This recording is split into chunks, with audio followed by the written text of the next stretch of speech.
সন্ধ্যা ঘনিয়ে আসার সাথে সাথে বনানীর ফ্ল্যাটটি আলোয় ঝলমল করে উঠল। আমার সহকারী রান্না আর রান্নার সুমি মিলে ডাইনিং টেবিলটা সাজাচ্ছিল। রিয়াদের পছন্দের কাচ্চি বিরিয়ানি, জালি কাবাব, বোরহানি আর চিংড়ির মালাইকারি সব সুনিপুণ ভাবে টেবিলে সাজানো হচ্ছে। এক সময় এই রান্নাগুলো করতে গিয়ে আমার কোমর ভেঙে আসতো, উনুন পাড়ের গরমে চোখ দিয়ে জল পড়তো। আজ আমি শুধু সোফায় বসে তদারকি করছি।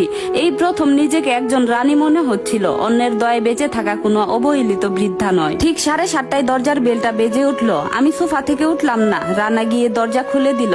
ড্রয়িং রুমে পা রাখলো রিয়াদ, তার পেছনে মিথিলা আর মিথিলার মা রেহানা বেগম।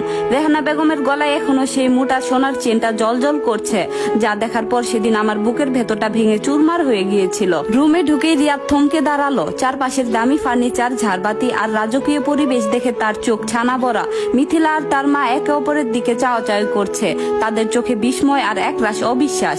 রিয়াদ ধীর পায়ে আমার দিকে এগিয়ে এলো আর বলল, মা এসব কি? এই ফ্ল্যাট কার? তুমি সত্যি সত্যি এখানে আছো? আমি মুখে মৃদু হাসি ফুটিয়ে বললাম, আই রিয়াদ, বসো সবাই। বেয়ান সাহেব আসুন, সোফায় বসুন। রেহানা বেগম কিছুটা অস্বস্তি নিয়ে সোফায় বসতে বসতে বললেন, রাহেলা বুবু, আপনার তো দেখি এলাহি কাণ্ড। আমরা তো ভেবেছিলাম আপনি বুঝি গ্রামের কোনো আত্মীয়র বাসায় উঠেছেন, তা এই ফ্ল্যাটের ভাড়া কে দেয়? মিথিলা রিয়াদের হাত টেনে ফিসফিস করে বলল, তোমার মা কি লটারি পেয়েছে নাকি? বনানীর এই ফ্ল্যাটের 1 মাসের ভাড়াই তো লাখ টাকার উপরে। আমি ওদের সব কথা শুনলাম, কিন্তু কোনো উত্তর দিলাম না। রানাকে ইশারা করতে সে টেবিলে খাবার পরিবেশন শুরু করলো। আমি শান্ত গলায় বললাম, অনেক কথা তো হবেই, আগে তোরা হাত মুখ ধুয়ে টেবিলে আয়। আজ রিয়াদের পছন্দের সব খাবার রান্না করিয়েছি। খাবারের টেবিলে বসার পর রিয়াদের পুরো মনোযোগ ছিল খাবারের রাজকীয় আয়োজনে, কিন্তু তার চেয়েও বেশি ছটফট করছিল তার মন। সে বারবার আমার দিকে তাকাচ্ছিল, যেন জানতে চাইছে এই অলৌকিক ঘটনার পেছনের রহস্যটা কি। খাওয়ার মাঝখানে রিয়াদ আর থাকতে না পেরে চামচটা রেখে দিল আর বলল, মা এবার অন্তত বলো, তুমি এত টাকা কোথায় পেলে? বাবা মারা যাওয়ার সময় তো সামান্য কিছু সঞ্চয় আর গ্রামের ওই জমিটা ছাড়া কিছুই রেখে যাননি। তুমি কি গ্রামের ভিটে মাটি বিক্রি করে দিলে নাকি? তার কথায় উদ্বেগের চেয়েও বেশি ছিল এক ধরনের ভয়, পাশে মায়ের সম্পত্তি হাতছাড়া হয়ে গেল কিনা। আমি পানি গ্লাসে চুমুক দিয়ে খুব ধীর স্থির ভাবে বললাম, তোর বাবা তোকে চিনতো রিয়াদ, খুব ভালো করেই চিনতো। তাই সে বেঁচে থাকতে তোকে যা জানায়নি, মরার আগে আমার জন্য সেই সম্বলটুকু রেখে গেছে। আমার কথা শুনে রিয়াদের মুখটা ফ্যাকাশে হয়ে গেল। মিথিলা আর রেহানা বেগম খাওয়া থামিয়ে আমার দিকে তাকালো। আমি বলতে লাগলাম, ঢাকার উত্তরার প্রাইম লোকেশনে তোর বাবার 3.5 কাঠার একটা জমি ছিল। তোর বাবা জানতো এক সময় তুই তোর নিজের জগৎ নিয়ে এত ব্যস্ত হয়ে যাবি যে গ্রামের বুড়ো মায়ের মুখে একটু ভালো খাবার তুলে দেওয়ার সময়ও তোর হবে না। তাই সে জমিটা আমার নামে লিখে রেখে গিয়েছিল। আমার কথা শুনে রিয়াদ প্রায় চিৎকার করে উঠে বলল, উত্তরার জমি? সেখানে তো 1 কাঠা জমির দাম কোটি টাকা। তুমি সেই জমি কি করেছো মা? আমি একদম স্বাভাবিক গলায় বললাম, বিক্রি করে দিয়েছি। 1 সপ্তাহ আগে 4 কোটি টাকায় একটা নামি ডেভেলপার কোম্পানির কাছে জমিটা হস্তান্তর করেছি। সব টাকা এখন আমার ব্যাংক অ্যাকাউন্টে।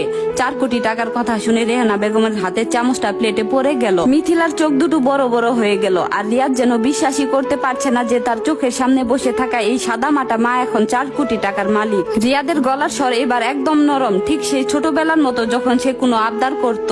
ও বলল, মা তুমি এত বড় একটা সিদ্ধান্ত একলা নিলে, আমাকে একবারও জানালে না?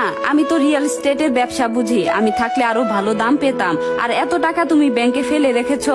আমার ব্যবসায় এখন কিছু ইনভেস্টমেন্ট দরকার। আমি হাত তুলে রিয়াদকে থামালাম। আমার সেই চিরাচরিত নরম রূপটা আজ আর নেই। আমি দৃঢ় গলায় বললাম, না রিয়াদ, এই টাকার 1 পয়সাও তোর ব্যবসায় যাবে না। এই টাকা তোর বাবার দেওয়া আমার আত্মসম্মান। মা দিবসের দিন তুই যখন তোর দ্বিতীয় মাকে 2 লাখ টাকার সোনার চেন পরিয়ে দিচ্ছিলে, তখন আমার পাতে ডাল ভাতও জোটেনি। সেদিন ভিডিও কলে তুই বলেছিলি, তোমাকে তো যে কোনো দিন কিছু দেওয়া যায়। আমি রেহানা বেগমের দিকে তাকালাম, যিনি তখন লজ্জায় মাথা নিচু করে আছেন। আমার চোখে তখনও জল, কিন্তু গলায় অদ্ভুত এক তেজ। আমি বললাম, আজ আমি তোকে বলছি রিয়াদ, যে মায়ের জন্য তোর প্রতিটি দিন তৈরি হয়েছে, সেই মায়ের আর তোর দেওয়া যে কোনো দিনের অবহেলার উপহারের প্রয়োজন নেই। আজ থেকে আমি নিজের টাকায় নিজের মতো করে বাঁচবো। তোদের কারো করুণা বা ভালোবাসার ভিক্ষা আমার আর লাগবে না। পুরো ডাইনিং রুমে এক পিনপত নীরবতা নেমে এলো। রিয়াদ অপরাধীর মতো মাথা নিচু করে রইল। তার এতদিনের অহংকার আর অবহেলা যেন এক মুহূর্তে গুড়িয়ে গেল। মিথিলা আর তার মা নিজেদের ভুলটা বুঝতে পেরে স্তব্ধ হয়ে বসে রইল। আমি চেয়ার ছেড়ে উঠে দাঁড়ালাম। ড্রয়িং রুমের জানালার দিকে এগিয়ে যেতে যেতে মনে মনে বললাম, খেলা তো কেবল শুরু হলো রিয়াদ। তোদের দেওয়া সেই রাতের অন্ধকারের জবাব আমি কিভাবে দেই, এবার শুধু তোরা দেখে যা। আমার শেষ কথাগুলো ডাইনিং টেবিলের উপর এক ভারী পাথরের মতো চেপে বসলো। রিয়াদ, মিথিলা কিংবা রেহানা বেগম কারো মুখ দিয়ে কোনো শব্দ বের হলো না। খাবারের প্লেটগুলো অর্ধেক ভরা, কিন্তু সেদিকে তাকানোর মতো মানসিকতা এখন কারো আর নেই। 4 কোটি টাকা আর মায়ের এই রুদ্ররূপ রিয়াদের চেনা জগতের সমীকরণ উলট পালট করে দিয়ে দিয়েছে। কিছুক্ষণ পর রিয়াদ চেয়ার ছেড়ে উঠে আমার দিকে এগিয়ে এলো। তার মুখে এখন কৃত্রিম অপরাধ বোধ আর চরম অসহায়ত্বের ছাপ। ও বলল, মা তুমি ভুল বুঝছো। রিয়াদ আমার কাঁধে হাত রাখতে গিয়েও থমকে গেল, কারণ আমি সামান্য সরে দাঁড়ালাম। ও হাত নামিয়ে নিয়ে বলল, মা দিবসের দিন ওভাবে কথা বলাটা আমার ভুল হয়েছিল, আমি স্বীকার করছি। কিন্তু তুমি হুট করে এত বড় সিদ্ধান্ত নিলে। গ্রামে একা একা থাকতে কষ্ট হয়, আমাকে বললেই তো আমি তোমাকে আমার ফ্ল্যাটে নিয়ে আসতাম। তা না করে এত টাকা ভাড়া দিয়ে বনানীতে থাকার কি দরকার? আর এই 4 কোটি টাকা এভাবে ব্যাংকে ফেলে রাখা তো বোকামি।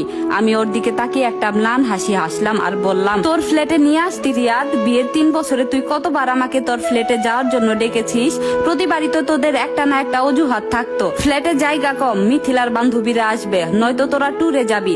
আর টাকার কথা বলছিস, এই টাকা ব্যাংকে থাকবে না কোথায় থাকবে তা নিয়ে তোকে ভাবতে হবে না। মিথিলা এতক্ষণ চুপ ছিল, এবার সে একটু নড়ে চড়ে বসে চিবিয়ে চিবিয়ে বলল, মা রিয়াদ তো আপনার ভালোর জন্যই বলছে। বনানীর এই ফ্ল্যাটের পেছনে প্রতি মাসে যে টাকা নষ্ট হবে সেটা দিয়ে রিয়াদের ব্যবসায় খাটালে লাভ হতো। তাছাড়া রিয়াদ আপনার একমাত্র ছেলে, আপনার এত টাকা তো শেষ পর্যন্ত রিয়াদেরই হবে, তাই না? মিথিলার কথার ভেতরের আসল লোকটা ধরতে আমার 1 সেকেন্ডও লাগলো না। এই মেয়ে আর তার মা রিয়াদকে আমার থেকে দূরে সরাতে 1 ফোঁটা দ্বিধা করেনি। আর আজ কোটি টাকার গন্ধ পেয়ে মায়ের অধিকার মনে করিয়ে দিচ্ছে। আমি মিথিলার দিকে সরাসরি তাকিয়ে শান্ত গলায় বললাম, ভুল বলছো বৌমা, এই টাকা শেষ পর্যন্ত রিয়াদের হবে এমন কোনো কথা নেই। রিয়াদ যেমন মা দিবসে প্রমাণ করেছে রেহানা বেগমই তার আসল মা, আমিও তো ভাবতে পারি আমার শেষ বয়সে আমার পাশে যে থাকবে সেই আমার আসল সন্তান। আমার এক কথায় পুরো ঘরের বাতাস যেন জমে বরফ হয়ে গেল। রেহানা বেগম এবার চুপ থাকতে পারলেন না, তিনি গলাটা একটু উঁচিয়ে বললেন, রাহেলা বুবু, টাকা হয়েছে বলে ছেলেকে এভাবে পর করে দেবেন? একটা দিনের ভুলের জন্য এত বড় শাস্তি? রিয়াদ নিজের উপার্জনের টাকায় আমাকে একটা চেন দিয়েছে, এ তো ওর মায়ের উপর দায়িত্ব তো কমে যায়নি। দায়িত্ব? আমি রেহানা বেগমের চোখের দিকে তাকিয়ে বললাম, বেআইন সাহেব, আপনার গলায় ওই চেনটা যখন জলজল করছিল সেদিন রাতে রিয়াদ আমাকে ভিডিও কলে ডাল ভাত খেতে দেখেও জিজ্ঞেস করেনি, মা তুমি খেয়েছো? আজ আপনার মেয়ের জামাইয়ের 4 কোটি টাকার লোভ দেখে আপনার খারাপ লাগছে? আর সেদিন যে মা ক্ষুধার্ত পেটে ছেলের অবহেলা হজম করেছে তার কষ্টটা আপনার চোখে পড়েনি? রেহানা বেগম মুখ নামিয়ে নিলেন। তার গলার সোনার চেনটা এখন যেন তার নিজের কাছেই ফাঁসের মতো শোনালো। রিয়াদ পরিস্থিতি সামাল দেওয়ার জন্য মরিয়া হয়ে উঠে বলল, মা প্লিজ, সবার সামনে এসব পুরনো কথা টেনে আমাকে ছোট করো না। ভুল যখন হয়েছে আমি তা শুধরে নেব। তুমি আজই এই ফ্ল্যাট ছেড়ে দাও, চলো আমার সাথে আমাদের ফ্ল্যাটে চলো। আজ থেকে তুমি আমাদের সাথেই থাকবে। আমি দৃঢ়ভাবে মাথা নাড়ালাম আর বললাম, না রিয়াদ, আমি তোদের ফ্ল্যাটে যাব না, আমি এই বনানীর ফ্ল্যাটেই থাকবো। তোরা এখন আসতে পারিস, আমার বিশ্রামের সময় হয়েছে। রিয়াদ আরো কিছু বলতে যাচ্ছিল, কিন্তু আমার মুখের কঠোরতা দেখে আর সাহস পেল না। মিথিলা রাগে আর অপমানে মুখ কালো করে ব্যাগটা তুলে নিল। রেহানা বেগমও নিঃশব্দে উঠে দাঁড়ালেন। দরজা দিয়ে বের হওয়ার সময় রিয়াদ পিছন ফিরে তাকালো, তার চোখে তখনও লোভ, বিস্ময় আর এক অদ্ভুত পরাজয়ের গ্লানি। ওরা চলে যাওয়ার পর আমি ড্রয়িং রুমের বড় কাচের জানালার সামনে দাঁড়ালাম। নিচের রাস্তায় রিয়াদের গাড়িটা স্টার্ট নিয়ে চলে যেতে দেখলাম। বুকে জড়িয়ে রাখা স্বামীর সেই চিঠিটার কথা মনে পড়লো। মনে মনে বললাম, তুমি ঠিকই বলেছিলে, বিনে পয়সার ভালোবাসার কোনো দাম নেই। আজ তোমার দেওয়া এই কাগজটুকুর জোরে আমি আমার ছেলেকে মাথা নিচু করে চলে যেতে দেখলাম। পরদিন সকালে আমি সাইমনকে ফোন করলাম আর বললাম, সাইমন, কাল রিয়াদরা এসেছিল, ওরা টাকার খোঁজ পেয়ে গেছে, এবার আমাদের পরবর্তী ধাপে যেতে হবে। উপাস থেকে সাইমন বলল, আমি তৈরি আছি খালাম্মা, আপনি যা বলবেন তাই হবে। রিয়াদ ভাই ভাবতেও পারবে না আপনি কি করতে চলেছেন। আমি জানালার বাইরে ঢাকার ব্যস্ত আকাশের দিকে তাকিয়ে এক বুক স্বস্তির নিঃশ্বাস নিলাম। রিয়াদ ভেবেছে 4 কোটি টাকা ব্যাংকে রেখে আমি ওর করুণার অপেক্ষা করব, ও এখনো ওর মাকে চেনেনি। এই গল্পের পরবর্তী পর্বটি শুনতে চাইলে অবশ্যই একটি কমেন্ট করবেন। ধন্যবাদ।